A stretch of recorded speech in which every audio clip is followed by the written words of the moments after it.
I've teamed up with GoCar. Let me tell you why. For those of you who have been following me for a while, you'll know that I don't like car loans, and I've even referred to them as crappy debt. If you own your own car and you're doing 16,000 kilometres a year, that's a cost of about €10,691 a year. The equivalent to the GoCar is around €3,600. That's a potential saving of €7,000 every year. Not only that, but the hourly rate you pay covers insurance, tax, maintenance and fuel. In Dublin City, it's so convenient. On average, there is a GoCar within a 5-minute walk from wherever you are. Download the GoCar app today for a smarter, more affordable way to move.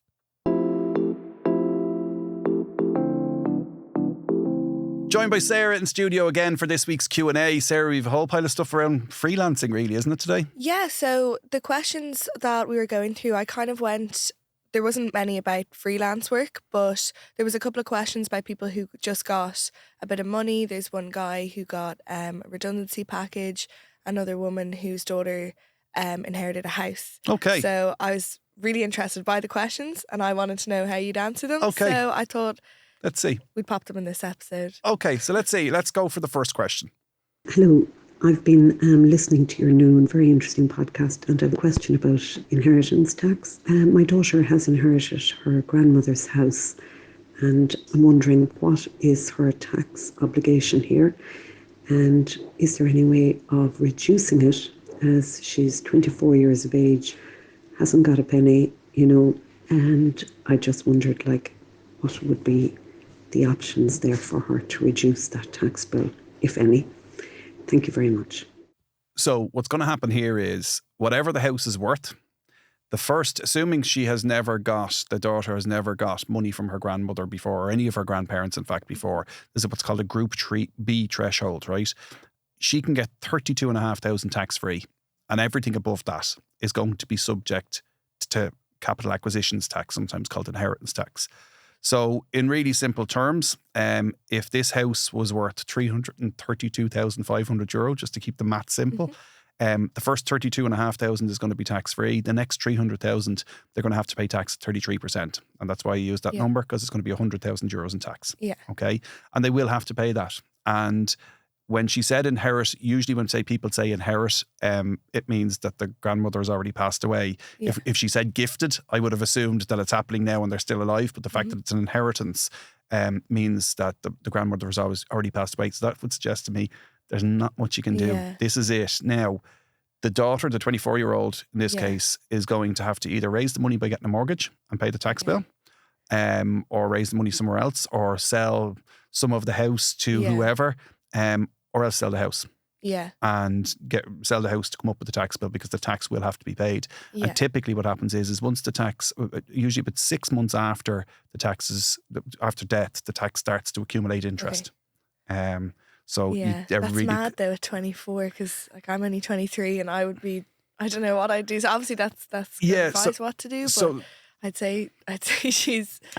Yeah, and I don't want her kicking herself either. What would have been different if she was still alive? If you were different, there's a couple of things you could do. Like you could be gifting it on a portion of it on the annual basis. Yeah. So anybody in the state can give anybody else in the state €3,000. Yeah. And so the granny could have been giving her €3,000 of the value of the house every year for the last 20 years, right?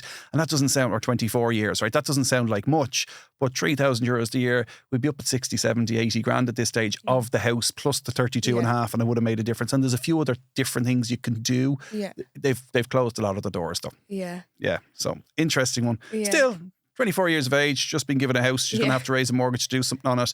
And if she can't raise a mortgage by herself, the daughter can't, she might have to bring someone else in on the house. Yeah. I don't know if she's a sibling or somebody else that might be able to go in the house and they might own the house. And there's a problem there with gifting the sibling. Yeah. Some of it as well. So, but they need to sit down with someone and get some advice on that. Yeah. Okay, we go for the next one. Hi, Eoin and team. My name is Joe. I'm 55. I will be 56 in November. In November of this year, I'm going to be made redundant after 25 years service with my company. I hope to get about sort of 2.5 years salary. At the minute, I have 98k left on a 250k mortgage. Equates to about sort of 9 more years of payments. So my main question is, would you advise using a chunk of the redundancy to pay off the mortgage and get that off the table? I'd rather not go back into full-time employment. Might do a couple of days part-time. Any help or advice on that would be appreciated. Thank you. So what part of the question do you think we need to concentrate on here, Sarah? Should he be paying off his mortgage? Okay, the general rule of thumb is when you take whatever your mortgage interest rate is, so say you're paying 4% on your in interest on your mortgage, double that number to 8%, okay? And look around and say, if I invested this money, am I going to get 8% or more? Okay. So if you're going to get 8% on it, means you'll pay tax on it. It's 40% tax, but just let's call it 50% tax. That means you get 8 before tax, you end up with more than 4 after tax, right? And therefore it makes sense to invest your money instead of doing something else.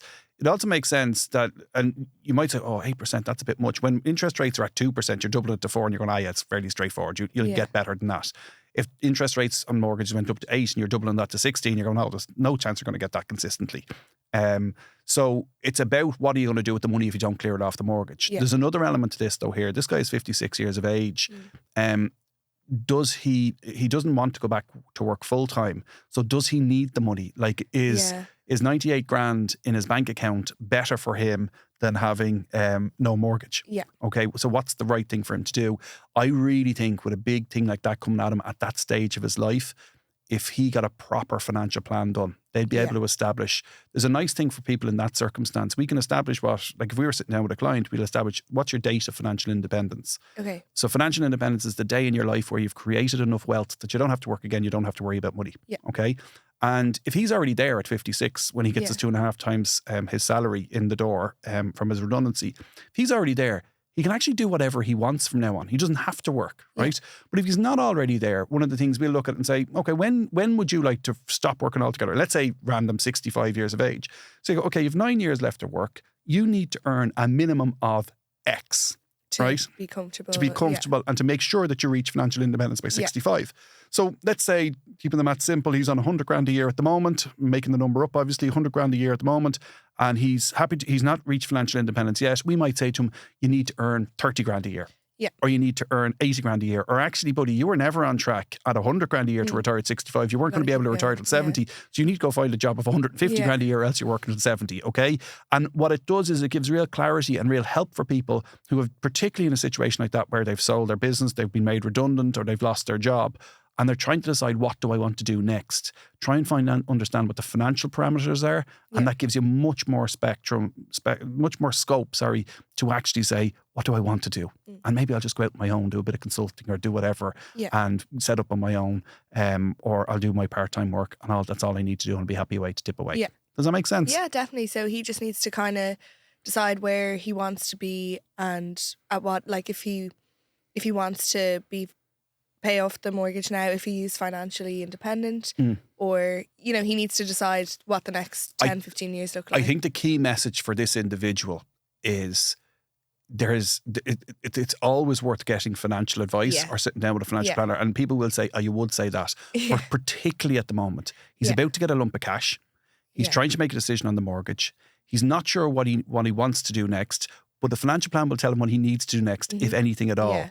And he doesn't have a whole pile of runway left on career if he does want to keep going with the career. So the decisions he's making right now are absolutely pivotal. Yeah. So I think a good, clear financial plan from somebody who is good at doing it and is going to talk to him in his language is invaluable at the moment.